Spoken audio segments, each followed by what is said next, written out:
บอกพี่เขาว่าทำแอป1 2 3เอ็มชุดไหนไม่ใช่เอ็มชุดไหนชุดไหนเฮ้ยพี่บุฟเฟ่อยู่ตรงนี้แล้วก็อยู่ตรงไหนตรงนี้1 2 3ค่ะสวัสดีค่ะสวัสดีค่ะสวัสดีมันเป็น1 2 3ไม่ได้หรอไม่พร้อมหรอ3 2 1สวัสดีค่ะพวกเรานักแสดงจากซีรีส์เรื่องมูเตเลอร์นะคะตอนโดนรักแถบค่ะคนรับบทเป็นอะไรบ้างค่ะแจนนะคะรับบทเป็นนาค่ะเล้งนะครับผมรับบทเป็นพี่นายครับจริงๆนะคะรับบทเป็นลีใหม่ค่ะอันนี้แต่เราเพราะว่ามันเริ่มจากเราความสัมพันธ์มันเริ่มจากเราเริ่มต้นที่เราก็คือเรื่องมูเตเลอร์ตอนโดนรักแถบนะคะก็เป็นเรื่องเกี่ยวกับเริ่มต้นที่นาเนี่ยแหละคือนาเป็นคนที่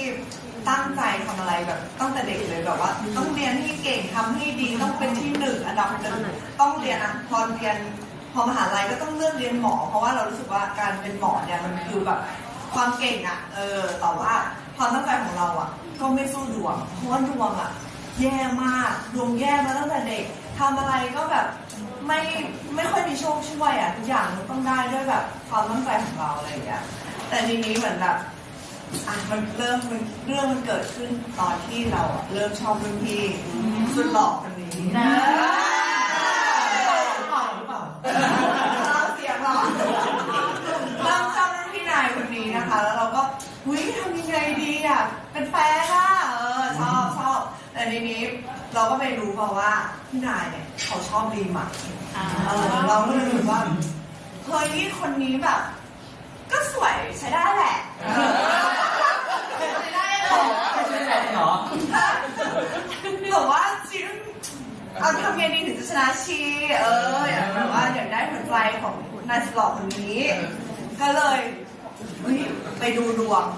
เพื่อนบอกว่ามีเพื่อนแนะนำว่าให้ไปดูดวงสิว่าทำไงพอไปดูดวงหมอดูบอกให้เปลี่ยนเบอร์ให้เบอร์มงคลมาทีนี้เรื่องมันเกิดตรงนี้อีกแล้วตรงที่เบอร์มงคลเนี้ยเราได้ไปเนี่ยเรื่องย่อคือเอางี้เกือบเล่าจบเรื่องแล้วนั่นแหละก็พอรู้ว่าต้องเปลี่ยนเบอร์ปุ๊บเรื่องความวุ่นวายมันก็จะเกิดหลังจากนี้นั่นแหละอีนี้ยังไม่จบแล้วไม่ถึงท่อนหมดตอนจบEP 2ค่ะนี่ครับผมรับบทเป็นพี่นายครับก็จะเป็นพี่นายก็จะเป็นพี่หมอที่เป็นรุ่นพี่ของแจนนะครับที่เป็นน้องนาใช่ไหมน้องนาในเรื่องครับก็คือเหมือนเป็นพี่นายจะเป็นรุ่นพี่แพทย์ที่ฮอตมากๆอยู่ในนั้นแล้วแบบที่บ้านเรียบพร้อมทุกอย่างมองโลกในแง่ดีแล้วก็สดใสมากก็เลยทำให้พี่นายเนี่ยเป็นตัวป๊อปของคณะตัวป๊อปของคณะแพทย์จนวันหนึ่งนะครับเราก็เหมือนพี่นายก็แอบชอบพี่ใหม่ก็พยายามหาทางให้จีบ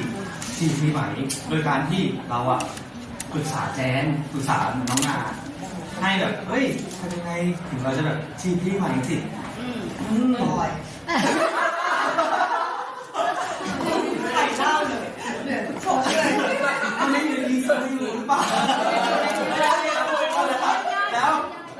ไปจีบพี่ใหม่แล้วพอวันดีคืนดีเหมือนพี่นายก็ได้เห็นอะไรตัวนาจนทำให้แบบเกิดเรื่องวุ่นวายในหัวใจของพี่นายติดตามต่อจริงๆเล่าตอนจบได้เลยดิเล่าตอนจบได้เลย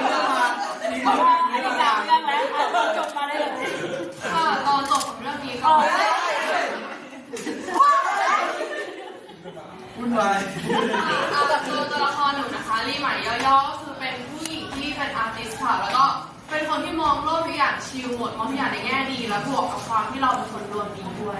ชีวิตเราก็เลยเหมือนจะดูดีทุกอย่างก็เลยแบบมีคนทำให้แบบอิจฉาเราว่าแถวนี้นี่ทำไหนกันข้างๆหรือว่าตาหอกใครหรอพี่มาทุกวัน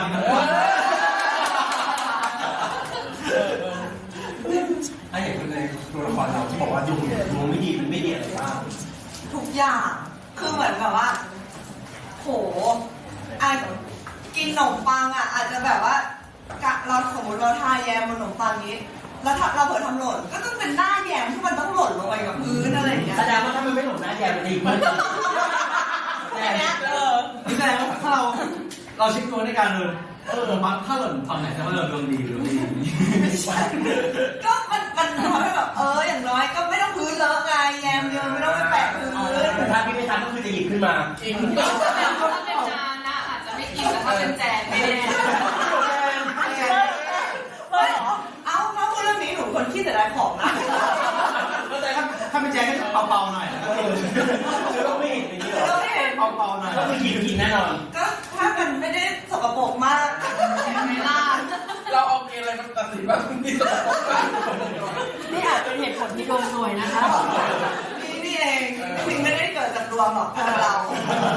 แล้วตัวละครของจริงๆที่บอกว่าดูดีมากมันดียังไงบ้างที่สุดมันดี คือด้วยความที่ตัวละครรีใหม่เป็นคนที่มองทุกอย่างชิลอยู่แล้วก็เลยไม่ได้คิดเล็กคิดน้อยกับรายละเอียดชีวิตนะคะเหมือนมองทุกอย่างในแง่บวกพอเจอเรื่องอะไรที่ไม่ดีปุ๊บเราคิดเป็นแง่บวกชีวิตเราจะดีรีใหม่เป็นแบบนี้ แสดงว่าคนที่รู้นะ ตัวละครเล็กน้อย ไอ้คนที่น้อยดีกว่าคิดลบไปดูแบบว่าดู ใช่มันดูแบบนี่มันไม่มีใครบอกว่าตัวเองคิดลบหรอก ไม่มีน้อยได้ เราเป็นคนคิดเล็กคิดน้อย คิดเล็กคิดน้อย คิดน้อยหมายถึงว่าแบบดีเทลชีวิตแบบทำไมเราไม่ได้ตรงนี้ทั้งที่แบบจริงๆเราปล่อยผ่านไปได้อะไรอย่างเงี้ยเราแบบซีเรียสกับทุกจังหวะชีวิต เพราะว่าดูในเทเลอร์อินแต่ได้เป็นตัวเองมันถือว่าไม่ใช่ผมพูดคนเดียวอ่ะในเรื่องที่ต้องเดินแล้วพูดอยู่คนเดียวเหมือนว่าเสียงในหัวแล้วพูดถึงแบบ นี่เอาจริงๆแบบเรื่องเนี้ยถ้าพูดเรื่องของการแบบเล่นคนเดียว มันมีเยอะมากค่ะแบบเรื่องเนี้ยคือเล่นพูดเลยว่าเป็นเรื่องที่เหนื่อยที่สุดที่เคยถ่ายมาเลยคือไอ้แบบซีนบู๊เบอร์อะไรไม่รู้ที่เคยทำมามันแบบสู้ไม่ได้เลยอันนี้เหนื่อยมากเหนื่อยแบบเพราะมันมีซีนพูดคนเดียวเยอะแล้วตัวละครก็คิดลบนั่นแหละแบบเป็นคนที่แบบขี้หงุดหงิดนู่นนี่นั่นคิดเล็กคิดน้อยไอ้นู่นนิดนึงก็หงุดหงิดไอ้นู่นนิดนึงก็โมโหอะไรอย่างเงี้ยมันก็เลยแบบต้องใช้ energy เยอะมากมาก มันต้องแยกภาษาเลยจับลำดับยังไงบ้างในบทแต่อย่างที่เขาบอกต้องพูดมาแล้วผม คือตอนแรกก็แบบว่ามันต้องจูนก่อนให้แบบเรารู้สึกหงุดหงิดกับทุกอย่างในชีวิตอะ อันนี้คือต้องจอก่อน อะไรนะ อันนี้คือก่อนเข้าซีน คือมันมีเวิร์กช็อปค่ะคุณผู้ร่วมกับคุณปางนะคะก็มีแบบจัดเวิร์กช็อปให้อะไรเงี้ยแล้วก็พูดถึงคาแรคเตอร์พอพูดเราก็แบบว่าเขาบอกเขาเป็นคนขี้หงุดหงิดมากอะไรเงี้ยในช่วงแรกอะก็ยังแบบยังหงุดหงิดไม่พอใจคือเขาก็จะแบบว่าอันนี้ก็หงุดหงิดอีกอะไรเงี้ยจนเหมือนแบบเราต้องฝึกอะต้องมีการซ้อมอะไรเงี้ยบางทีแบบคนแต่ตัวแต่เนี้ยก็ใครพูดเลย รีแอคแรงเลย หนีขึ้นมาเลยอะไรอย่างเงี้ยแบบไม่อย่างนี้แกต้องบิวปะคือต้องหาเรื่องมาบิวว่าแบบฉันต้องหงุดหงิดตลอดเวลา คือมันเหมือนกับคือถ้ามันไม่ได้มีอะไรมาแบบสะกิดให้หงุดหงิดก็ไม่ได้หงุดหงิดหรอกแบบระยะทั้งวันมันอาจจะไม่ถึงขนาดนั้นแต่ว่าแบบเราก็ต้องแบบเหมือนกับหาคำที่มันแบบเหมือนคนคิดลบที่แบบว่าสมมติเรามีใครพูดอะไรมาใส่เราก็รู้สึกว่าคนนี้แบบพูดไม่ดีกับเราอะไรอย่างเงี้ย สมมติในชีวิตจริงมีใครที่จะทำให้แจนแบบอารมณ์ขึ้นมาได้บ้าง เห็นหน้าแล้วหงุดหงิด จูเนียร์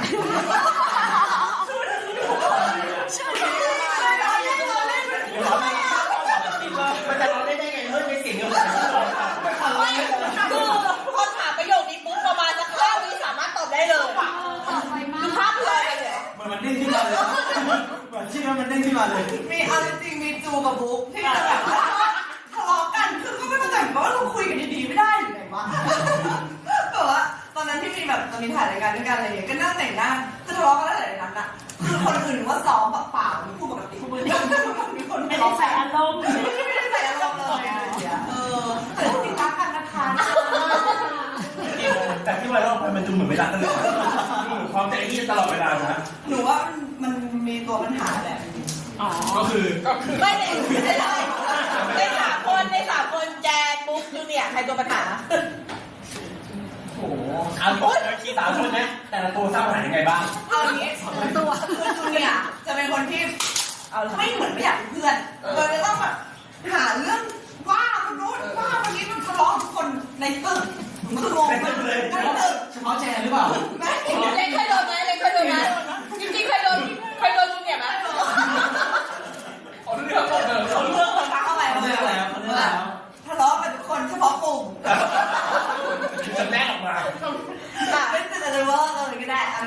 นั่นแหละแล้วก็แบบว่าเขาก็จะหาเรื่อง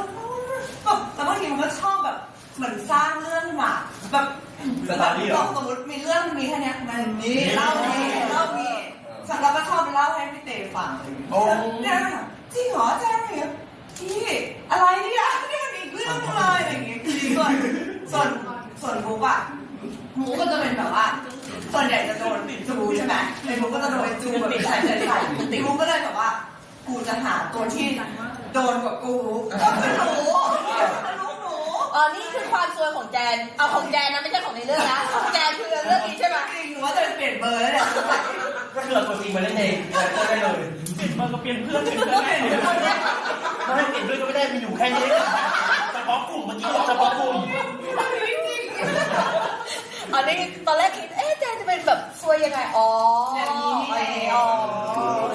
ต้องถามคนที่เขามีเพื่อนนี่ไหม มีไหม ชีวิต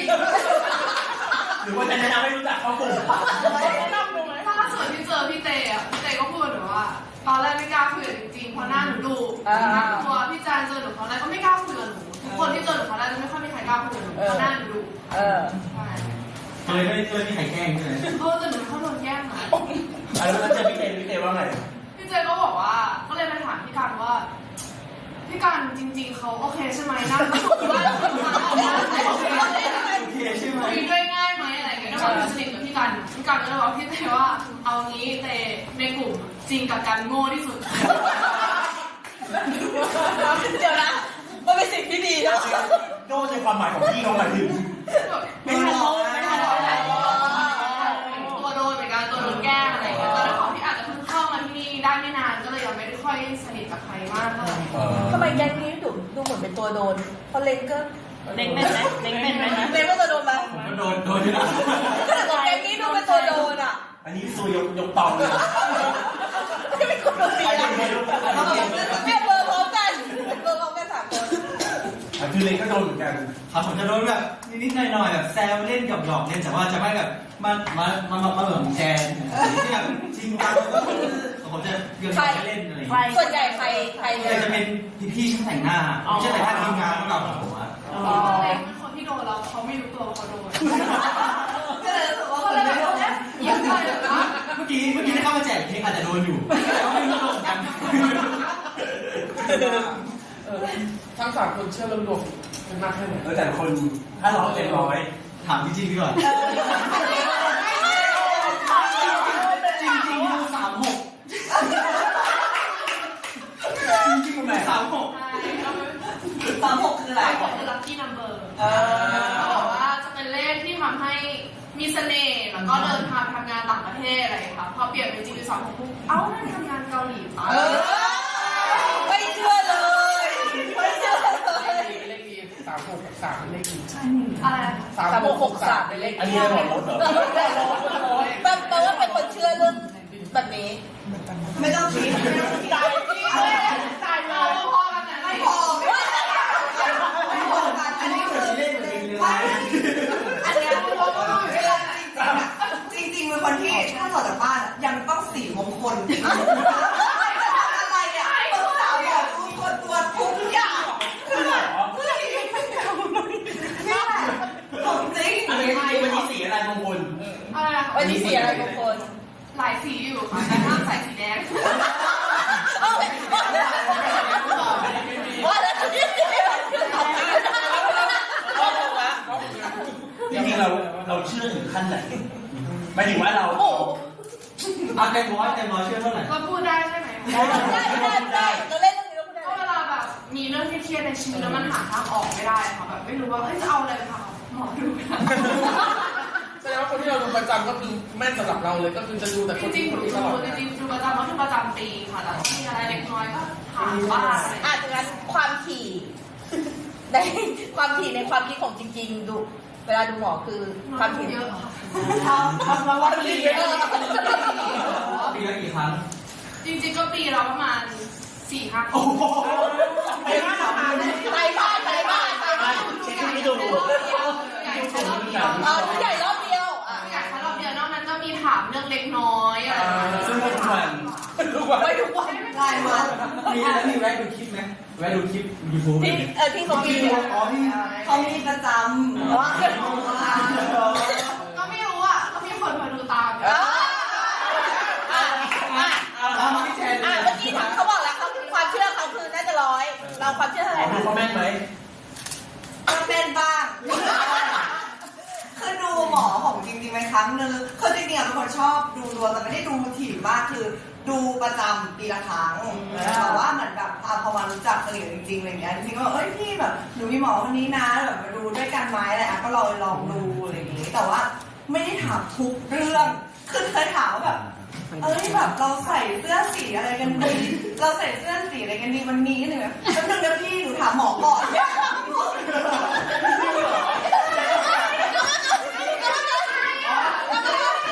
เปล่าเพราะว่าโดนเมาส์อยู่ อย่าง เราไม่เคยทำแบบนั้น ผมไม่เคยเลย เลเวลการยังไงเลเวลการ 50/50เป็นคนที่เชื่อในเรื่องหนูรู้อะไร เขาเร็วนะไม่ในเรื่องเราต้องชอบเขาเราชอบเร็ว อันนี้เป็นคาแรคเตอร์หรือเป็นแจมที่บอกว่าต้องกินตลอดเวลาได้ ชอบเป็นแล้ว ดูงงไปหมดแล้วเนี่ย หนูอินอยู่หนูยังเอาใครจะต้นปีละ ติดมาถึงปีหน้าเลย ไม่อย่างเล่นเรื่องเนี้ยต้องถามไหมเล่นเรื่องเนี้ยที่จะแบบมาเล่นด้วยกันพวกเนี้ยต้องถามไม่ได้เลย อันนี้ตอนนั้นยังไม่ได้สนิทมากถามไหมล่ะถามหมอไหมว่าจะเล่นเรื่องนี้ คือถามผมไปว่าถ้าเล่นกับพี่แจนจะเป็นยังไง โหเฮงคนนี้เป็นไงอย่างเงี้ย ทำไมทีเรื่องสำคัญในชีวิตไม่ถามเขาเชื่อใจไง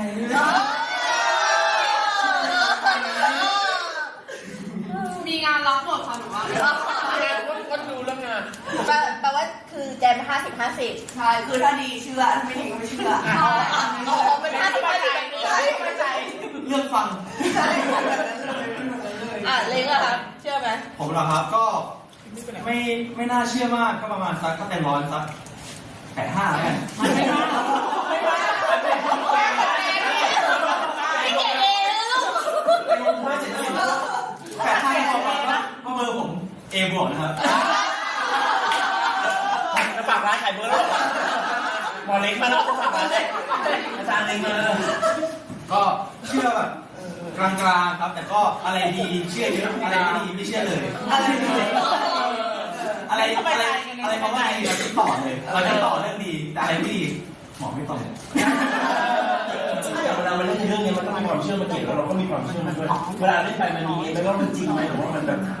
หรือว่ามันใช่ไหมหรือว่ามันสิ่งที่เรารู้ว่ามันไม่ใช่ คือตัวหนูตอนแรกหนูไม่เชื่อเรื่องดวงคือหนูตัวนารู้สึกว่าทุกสิ่งทุกอย่างมันเกิดจากการกระทำของเราถ้าเราตั้งใจเราทำดีเราเต็มที่กับมันยังไงเราก็ต้องได้อะไรเงี้ยแต่ว่าสำหรับตัวแจงแจงรู้สึกว่าดวงมันก็ไม่เกี่ยวนิดนึงอ่ะจริงคนเราบุญมันไม่เท่ากันอ่ะบุญเราขาดขนาดนี้มันก็ต้องแบบมีการเสริมกันบ้างเราทำครึ่งนึงดวงอะไรครึ่ง มี นึ เห ง ตุผลนะในงานพอเล่นไปแล้วเชื่อไหมว่ามันมีจริงสามารถเปลี่ยนได้ ผมเชื่อได้ก่อนเลยครับ เพราะผมมาเก็บมาก่อนเล่นผมไม่85ก็100%แล้ว พอเราได้รู้ว่าจะมาได้เล่นตอนเบอร์วันละแขกนี่ผมแบบโอเค ถูกต้องเลยเพราะว่ามันมีความเชื่อในเรื่องเบอร์อยู่แล้วว่าเพราะว่าเขาบอกว่าเบอร์เป็นสิ่งที่ติดตัวเราอยู่ตลอดอะไรอย่างเงี้ยแบบมีคนติดต่อเข้ามาติดต่อออกไปมันจะเป็นแบบเหมือนคล้ายๆแบบกำแพงการแรกที่แบบเปิดโอกาสให้เราเปิด เหมือนไหมคะเหมือนคะเหมือนรายการมันจะฝากแล้วเอาดูทุกคน รายการเดี๋ยวมีโต๊ะเดี๋ยวเข้ามา ไม่ต้องเข้ามาไม่แข่งเลยอะไรวะเนี่ยก็เชื่อประมาณนึงครับผมก็คือถ้ามาจากนี้ถ้าดูไม่ดีเปลี่ยนเบอร์ได้เลย แล้วเบอร์เราเอบวกนี่มันคือยังไงส่งเสริมด้านไหนบ้าง ส่งเสริมด้านไหนบ้างหรอของผมเลือกเบอร์ A บวกผมก็เลยแต่ของผมมันจะมีข้อดีและมีข้อเสียใช่ข้อดีก็คือเป็นที่รักของทุกคนเป็นที่รักแล้วก็เป็นมีคนอุ้มชูประมาณนี้ข้อเสียหรอจะเป็นคนที่ค่อนข้างจะแบบเซนซิทีฟขึ้นมากๆด้วยอารมณ์อ่อนกว่าสุดๆนะครับ นี่เอาละ เอาแรงมากเลยใช่ครับก็แบบอารมณ์จะเซนซิทีฟขึ้นแต่ว่าไม่ใช่ปัญหาของผมที่เราได้อยู่ บอกนะเขาแคสนักแสดงได้หมอกมาก เขาแพ้นักแสดงไม่เหมาะมาก เหมาะมาก ไม่ใช่แค่นักแสดงนะคะพุ่งกับเลยคือเลิกเปิดกล้องอ่ะก็มีเลิกหรือว่าวันเปิดกล้องวันแรกอ่ะขอใส่เสื้อสีได้ไหมอะไรอย่างเงี้ยทุกคนนะแล้วเขาก็ตรวจเบอร์ทุกคนก่อนนะว่าแบบทีมงานว่าเบอร์ใครไม่มงคลไหมถ้าไม่มงคลเขาไม่ให้ทำ คุยเลย ถ้าเรา3 คนไม่โปรอยู่ดีก็คือมันจะปรับทุกตัวเรื่องบางคนก็คืออยู่ดีแบบเปลี่ยนตัวหรอ A บวก รู้อยู่แล้วมันจะไม่เปลี่ยนก่อนดูไม่สมชื่อเรื่อง A บวก ไม่บอกจริงๆยังไงบ้างไหมไม่บอกจริง คำถามคืออะไรคะ ๆไม่ยังเมื่อกี้บอกเขาเปลี่ยนเบอร์เราเป็นมุกเบอร์เราอ่ะ เชื่อว่าเอฟบวกสุดเขาเรียกเป็นเบอร์ชื่อ มงคลกว่าพี่มันยังไงบ้างตั้งแต่เราเปลี่ยนมาเบอร์ทั้งชื่อมัน จริงๆอ่ะคนที่ดูให้หนูประจำเขาเปลี่ยนให้หนูเพราะว่าเขาอยากให้หนูฉลาดขึ้นแล้วเดี๋ยวเปลี่ยนไปแล้วเอ้ย ให้ทันคน ที่ผ่านมาเป็นยังไงมันไม่ฉลาดมันยังไง ที่ผ่านมาก็คือจะเหนื่อยมากค่ะถึงจะได้ฟีลประมาณอย่างนั้นแต่ทุกวันนี้ก็จะเป็นเหมือนเราเก่งขึ้นฉลาดขึ้นทันคนขึ้นเลือกงานมากขึ้นงานดีมากขึ้นอะไรประมาณนี้ค่ะ เป็นเกราะป้องกันเนาะ ค่ะ เป็นเกราะป้องกัน เน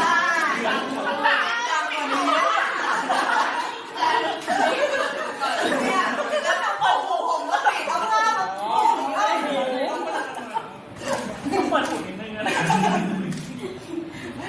แล้วพี่ถามว่าสมมติวันหนึ่งเนี่ยทั้ง3 คนรู้สึกว่าชอบคนคนหนึ่งขึ้นมา แต่ด้วยเลขเขาหรือการแต่งตัวของเขามันไม่เสริมดวงเราอย่างเงี้ย เราจะไปต่อ เราจะแนะนำเขายังไงหรือว่าเราจะตัดเขาทิ้ง เรา ไป จะไป ที ไม่ขอแค่นี้ หรือเราพาไปสำนักเดียวกัน อันนี้อาจจะไม่แน่นะคะ อันที่ผ่านมามันเคยมีแบบที่แบบมองแล้วแบบไม่ถูกฉลกหรือว่าไม่ต้องไป ไม่ถ้ารู้สึกว่าคนนี้ไม่ถูกฉลกก็ไม่แต่แรกอยู่แล้ว ตัดทิ้งเลย ตัดทิ้งได้เลย แล้วเคยมีที่รู้สึกใช่ แต่ว่าพอคบแบบมันคุยกันไปสักพักนึงรู้สึกว่าเฮ้ยเล่นไม่ได้สิไม่ได้ไม่ได้มีไหม ใช้ความรู้สึก เอาเลย คนเดิมทั้งมัน เอาว่าไม่ดูหรอก สายดูเหนียวกว่ามุก เป็นไงปล่อยร้อนด้วยอะไรกัน แล้วถ้าเป็นยังไง คำถามคือถ้า วันนึงนะวันนึงเรา แจ๊ดต้องมาคำถามไปด้วยเอาแจ๊ดคำถามไป สนุกกับคำตอบของแจน ถ้าเราเจอคนที่ใช่เนี่ย ครับ เราคุยกันมาสักพักแล้วนี่เราใช่เราชอบเลยแต่บังเอิญก่อนเราต้องมาตรวจเลขแล้วมันไม่ได้อ่ะ ถ้าเป็นผมนะผมก็จะโอเคในแบบเฟสแรกก็จะคุยกันไปก่อน แล้วคุยกันไปก่อนโดยที่แบบเราจะไม่ไปไว้ข้อเปลี่ยนเลยหรืออะไรแต่พอเริ่มสนิทกันเราจะเริ่มยื่นข้อดีให้เขาเราจะเริ่มแชร์ประสบการณ์ส่วนตัวหลังเปลี่ยนเลยว่านี่นะถ้าเราเปลี่ยนเบอร์เนี่ยมันจะเป็นอย่างนี้อย่างนี้ก็ชัดจูงไปเรื่อยๆ เราทำไมถึงคนพิเศษมันมีอะไร ใช่ใช่ เรามีราคาสำหรับเขาไหม มีโมชัวร์ไหม มีราคา อาจจะให้คอนแทคของคนที่เราซื้อมาอะไรอย่างงี้ ซึ่งเราก็หักไปแล้ว ซึ่งเราก็เรียกจะค่อยพูดก่อนแล้วค่อยชักชวนเขาเปลี่ยนเบอร์ใช่ครับชักชวนเขาเปลี่ยนเบอร์ เปิดมากเหมือนเลยมากเลย มีโมชัวร์อยู่ข้างหลัง แล้วถ้าเกิดเราเป็นแฟนกันแล้ว พี่ที่ตรงไหนมีเบอร์เลขสุดเดียวครับเลขสุดเดียวเลข ที่ สุ ต้อ ด ง เดี เรี ย ยน ว เบอร์ให้มันลิงก์กับเรานะคนที่เราคุยด้วยหรือว่าคนที่อยากเข้าไปพิเศษต้องลิงก์เบอร์กันนะหรือว่าแบบ ถ้าเป็นผมนะผมก็จะเปลี่ยนเบอร์ให้เขาไปในเบอร์ของเขาให้ดีของเขาใช่แล้วผมค่อยๆเบลนเข้าไปใน ผมเปลี่ยน ไม่ซึ่งจริงๆในเวของเขาคือเขาดีอยู่แล้วเขาก็เลยเน้นไปอย่างเราที่ผ่านมามันมีมันที่รู้สึกว่าอันนี้ไม่ถูกฉลกต้องไปแก้ คือเรื่องความรักหนูเป็นคนใช้ความรู้สึกหนูเป็นคนหัวใจ แล้วคืออยู่ดีก็เปลี่ยนเรื่องเป็นเลยใช่ก็เลยทันที แต่ว่าถ้าสมมติว่าเขาไม่ถูกฉลกหรือไม่อะไรแต่ถ้าแบบหนูรู้สึกว่าหนูชอบเขาจริงๆอ่ะหนูก็คุยต่อค่ะแต่ว่าถ้าสมมติเขาไม่ได้เชื่อเรื่องอะไรพวกเนี้ยหนูก็จะไม่เข้าไปยุ่งอะไรกับเขาก็ปล่อยเขาไปเพราะหนูถือว่าของหนูมันดีมากเลย จริงๆมันมีแก้เคล็ดมาสมมติเขาเข้ามาแล้วมันรู้สึกว่าขัดกับเราราศีหรือว่ามันไม่ได้ปีเกิดได้มันเราต้องมาแก้เคล็ดที่ตัวเรา ไม่เคยไปทำอะไรแก้เคล็ดเลยหนูก็ หัวใจนำเลยค่ะ นี่ที่หมอดูถึงเขาปิดเลยก็เมื่อกี้อะไรใช่นในเรื่องนี้เราจะเห็นอะไรบ้างนี่ที่เป็นคุณหมอป่ะ ใช่ค่ะได้เป็นนักศึกษาแพทย์ปี5อันนี้ปี6ใช่อันนี้เป็น อาร์ติสค่ะ ใช่ ให้ดูทีเซอร์มันก็ตลกมันยังไม่มีดราม่าเลยนะ อุ้ยมันก็จริงๆมันก็จะมีใน EP ท้ายๆแหละก็ต้องติดตามก็ครบรถอยู่ใช่มันแบบแล้วก็วิธีการเล่าเรื่องของเรื่องนี้ก็ใหม่ๆเลยนะคะคือพอเล่นเรื่องนี้รับเล่นใช่ไหมแล้วก็ได้คุยกับครูปานเขาว่าอุ้ยเรื่องนี้เหนื่อยเลยนะอะไรเงี้ยก็เหนื่อยจริงก็แบบบ้าอะไรอย่างเงี้ยพูดตรงนี้นะคะครูหนูขอโทษนะแต่ว่าเป็นเรื่องเดียวที่รู้ว่าถ้าพรุ่งนี้ถ่ายไม่อยากตื่นนะมันต้องเหนื่อยมากแบบว่าพอแบบมันต้องคิดลบเยอะๆแบบรับเลยต้องหงุดหงิดอะไรเงี้ยมันแบบมันใช้พลังเยอะมากอะไรเงี้ย แต่ที่ว่ามีคนอย่างนี้ในโลกอ่ะ มีหนูคิดว่ามีนะคะแล้วก็หนูเคยบอกว่าครูว่าหนูเคยจะหนูไม่เคยเข้าใจเขาเลยว่าเขาเป็นอะไรอ่ะ อันนี้ก็เลยแบบได้เข้าใจได้เรียนรู้แล้วว่าแบบสิ่งที่เขาคิดมันคืออะไรเป็นไงบ้างการเรื่องของใส่แว่น คุณหมอใส่แว่นของผมก็จะตอนที่ครูปานเขาได้บีบเข้ามาก็คือเขาบอกว่าเล้งจอยๆเลยเปิดแสงอย่างเดียวเปิดไฟในตัวเองอย่างเดียวเพราะว่าเหมือนน่ะเราจะเป็นคนที่แบบไม่ได้มีปมอะไรเลยในคาแรคเตอร์ของเราไม่ได้มีปมไม่ได้มีแบบแม้คอนฟ lict อะไรก็คือจะเป็นคนที่สว่างมากผมก็เลยเล่นด้วยความจอยมากแล้วก็แบบเปิดไฟให้แบบให้ซีนอยู่ตลอดเวลาผมก็เลยแบบก่อนเข้าซีนน่ะครูปานบอกเล้งเปิดไฟแล้วผมก็กระโดดแบบล่าเริงเข้าไปเล่นอันนี้ทุกอันทำให้แบบระหว่างการทำเนี่ยทุกคิววัน7-8 คิวผมแบบมีความสุขมากๆที่ผมได้เล่นอันนี้เพราะว่ามันทั้ง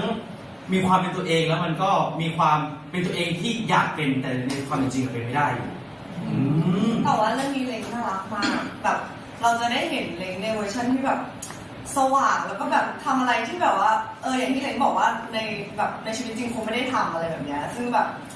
ดีมากใช่ผมว่าคุยกับครูปาว่าผมดีใจมากที่แบบได้เล่นเรื่องนี้เพราะว่ามันเป็นแบบบทที่ผมไม่มีทางทำได้ในชีวิตจริงมันจะมีความการ์ตูนนิดนึงมันจะมีความเป็นการ์ตูนนิดนึงก็คือเหมือนผมก็โอเคแบบได้กระโดดลงไปเป็นเด็กอีกครั้งหนึ่งในกองถ่ายครับอย่างเราเป็นอาซีขอบคุณค่ะอีกรอบต้องกล่าว ของหนูก็ค่อนข้างใกล้ตัวค่ะก็รู้สึกว่าเรื่องนี้เพราะว่ารีใหม่เป็นคนชิลแล้วหนูก็เป็นคนชิลมากแต่ว่า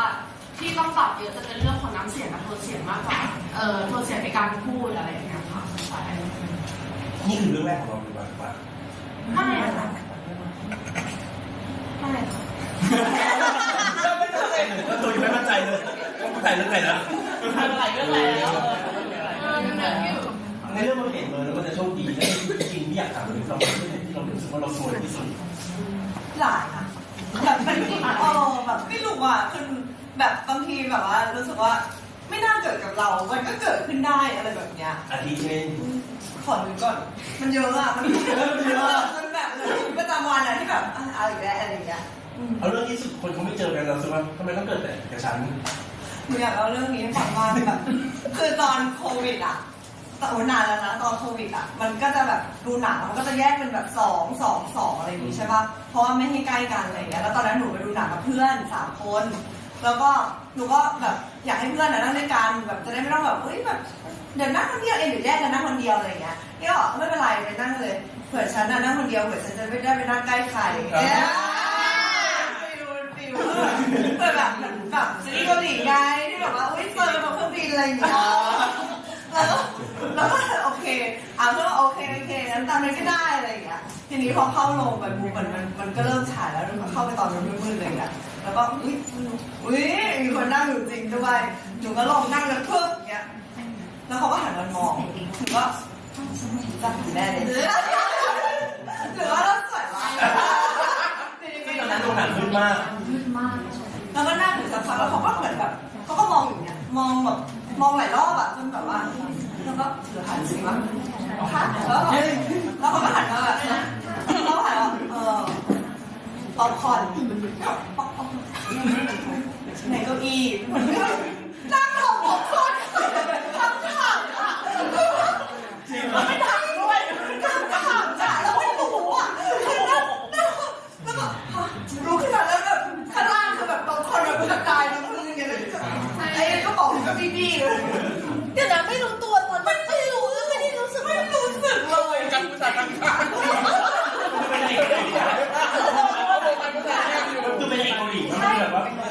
ตอนแรกอาจจะก็แปลกๆอาจจะไม่ได้ ไม่ใช่สวยไม่ใช่ความสวย แบบงงอ่ะแบบนั่นคือเราก็แบบรู้จักแน่ แล้วเราไม่รู้สึกเลยหรอว่าเรานั่งสูงกว่าคนอื่นเขาแล้วเราถามกัน ไม่รู้เลยตอนนั้นมันแค่แบบแหมทำไม หลังจากนั้นที่ทำยังไงสกิดเพื่อนอีก2 เก้าอี้ถัดไปว่า หนูก็นั่งอยู่อย่างเงี้ยแล้วหนูก็นั่งดูอย่างเงี้ยเป็นเรื่อยเขานั่งอยู่แบบนี้หนูก็นั่งอยู่แบบนี้อายมากคือเรารีบออกจากโรงพยาบาลไปก่อนนะ ผมก็จำได้ว่าเราเป็นใครเนี่ยตอนแรกที่อยากเขาจำได้ตอนนี้ไม่อยากให้จำแล้ว คอมเมนต์มาบอกว่าผมเอง ฝั่งใครหรือฝั่งไหนฝั่ง อ๋อ เรา ตอนนี้รู้แล้ว ใช่ขอโทษ เพลงนั้นเรื่องสุดๆของเรา เรื่องสวยๆของผมเหรอของผมน่าจะเป็นแบบเรื่องส่วนผมเป็นคนที่เจอเรื่องสวยๆบ่อยมากผมจะไม่มองว่ามันเป็นเรื่องสวยหรือเป็นดวงไม่ดีของเราแต่ว่าจะเป็นแบบมันจะมองว่ามันเป็นบททดสอบในการแบบอดทนของเราว่าแบบเป็นแง่ดีบางทีก็เป็นบททดสอบในการแบบผ่านไปให้ได้เพื่อจะได้บทเรียนของตัวเองมาครับก็คือไม่ได้เชื่อว่าตัวเองจะดวงไม่ดีแต่แค่ชีวิตให้บทสอบเราตลอดเวลาเพื่อจะให้เราข้ามไปแต่เรื่องดีๆอ่ะคือบอกว่าเราดวงดี ไม่น้อยเนื้อต่ำในสตาร์ชีวิตตัวเองเลยตัดภาพมาที่นี่เรามีหมอดูสูงอะไรไงเรื่องสูงเราจะไม่เกิดเลย เยอะค่ะ ทำไมผมพี่ถามกระโดดไปก่อนคือถ้ามีเรื่องส่วนตัวเรื่องส่วนตัวปุ๊บเรายกหูหาหมอเลยไหมหรือว่า ไม่ค่ะส่วนใหญ่ถ้าหนูยกหูหาคือเรื่องงาน อะไรเรื่องส่วนตัวที่เราอยากจะเล่าให้ฟังจริง แอบน่าเกลียดนิดนึงนะแต่ตลกเพราะว่าตอนนั้นหนูประเทศไทยท้องเสียระบาดค่ะหนูก็ขึ้นเครื่องต้องบินทำงานเกาหลีแล้วหนูมาดันอาหารแบบนี้บนเครื่องก็คือทั้งอ้วกทั้งเลยใช่ไหมคะใช่แล้วแบบที่แอลก็ถามว่าเป็นอะไรเราเมาเครื่องหรออะไรอย่างเงี้ยเราบอกไม่ได้เมาเครื่องเพราะไม่รู้เป็นอะไรแต่ตอนที่หนูลงมาจากเครื่องบินแล้วหนูเข้าห้องน้ำอ่ะด้วยความที่มันท้องเสียหนักมากเราได้พี่ เราถ้าเลย ถ้ามาถึงตรงนี้แล้ว ไม่ตอนนี้เราผ่านตรงแล้วเราก็เลยได้เข้าตรงแล้วอีกนิดเดียวหนูจะมามีให้พี่กินกับก่อนไม่ได้เลย ก็วิ่งจูนเข้าห้องน้ำมันคอนถึงแตกนะพี่พี่ทำไมเกาหลีมันหนาวมากอ่ะแต่หนูใส่กางเกงยีนแต่หนูต้องแบบเอากางเกงในทิ้งอ่ะแล้วหนาว พอไม่คือออกก่อนกำหนด ใช่แล้วหนูจะต้องออกตอมอหนูเครียดมากถ้ามันระหว่างทางทำไงวะอะไรอย่างเงี้ยไม่รู้จะทำไงหนูเลยยกหูหาผู้จัดการก็เลยบอกว่าเรียกรถมารับหนูแล้วก็ไปโรงพยาบาลเลยแต่ความซวยมันก็ซวย พี่ตกใจว่าตอนมอจะตกถึงขนาดนั้นไม่ตกใจตอนมอมากว่าถึงว่าอย่างไงเหรอต้องสงสัยก็ดูเราถึงหายใจว่าอ๋อติดตอมอว่ายังไงไม่สั่นอย่างนี้ไม่ใช่ตกใจ คือไม่ควรจะแบบบนเครื่องหรือว่าอยู่ในระหว่างสนามบินแล้วหนูอยู่คนเดียวไม่มีใครเลยอะไรอย่างเงี้ยก็ถือว่าเป็นเรื่องส่วน เราทั้งสามคนได้ดูจักรวาลแล้วใช่ไหมที่ผ่านมาชอบตอนไหนเด็ก ตัวแม่ชอบมากเพราะที่เต้นซิสตี้มันรอดอ่ะจริงๆคือเรื่องตัวเองการคนจะถือแล้วคือแบบเอาโมงได้นั่นแหละ เราชอบตรงไหน ผมชอบตอนพี่อันนี้โจโซฟูเล่นกันเพราะรู้สึกว่าตอนนั้นอ่ะมันมีอะไรแบบแปลกใหม่ที่เราแบบอาจจะไม่ค่อยได้เห็นในซีรีส์แบบของบ้านเราอะไรอย่างเงี้ยครับรู้สึกแบบมีแบบดาราที่แบบเขามาเป็นสีสันในเรื่องได้ดีผมรู้สึกว่าเรื่องนั้นแบบมันตลกแล้วก็เป็นสีสันใหม่มาก ชอบตอนเดินตลาดแขก ต้องอย่างนี้ ยังไม่มีใครดูเลย มันจะสนุกยังไงก็ไม่รู้ อะไรสปอยหรือว่ามันจะยังไงคืนนี้มันตอนแรกมันจะ จริงๆหนูว่าเรื่องนี้ครบรสค่ะทั้งตลกมีซึ้งมีดราม่าแล้วก็มีซีเรียสผสมทุกอย่างค่ะแต่ว่าหนูว่ามันเน้นไปทางที่ตลกมากกว่าเป็นคอมเมดี้ค่ะแบบอยากให้ดูสนุกค่ะ ติดตามยังไง ติดตามค่ะก็ ฝากซีรีส์ของพวกเราเลยนะครับมูนเตเลิฟตอนรักแข่งนะครับวันจันทร์2 ทุ่มครึ่งทางช่องทีมเอ็ม25นะครับแล้วก็แอปพลิเคชัน True Vision Now เท่านั้นนะครับผมครับก็วันนี้เป็นตอนแรก15 ธันวาคมนี้นะครับ พี่ว่าตอนนี้มีคนเบอร์แล้วเบอร์แบบไม่มี เบอร์นะไม่ใช่เบอร์นี่อ่ะบ๊ายบายไลฟ์บ๊ายบายไลฟ์ค่ะ ขอบคุณค่ะขอบคุณนะคะ ขอด้วยนะคะ ปิดบอกว่าตอนนี้มีคนเบอร์แล้วปิดอะไรนะปิดใครกันทุกคนปิดเป็นยังไงครับ ข้างนี้นะคะ 3 เครื่องคนเดียวใจเย็นๆเด้อ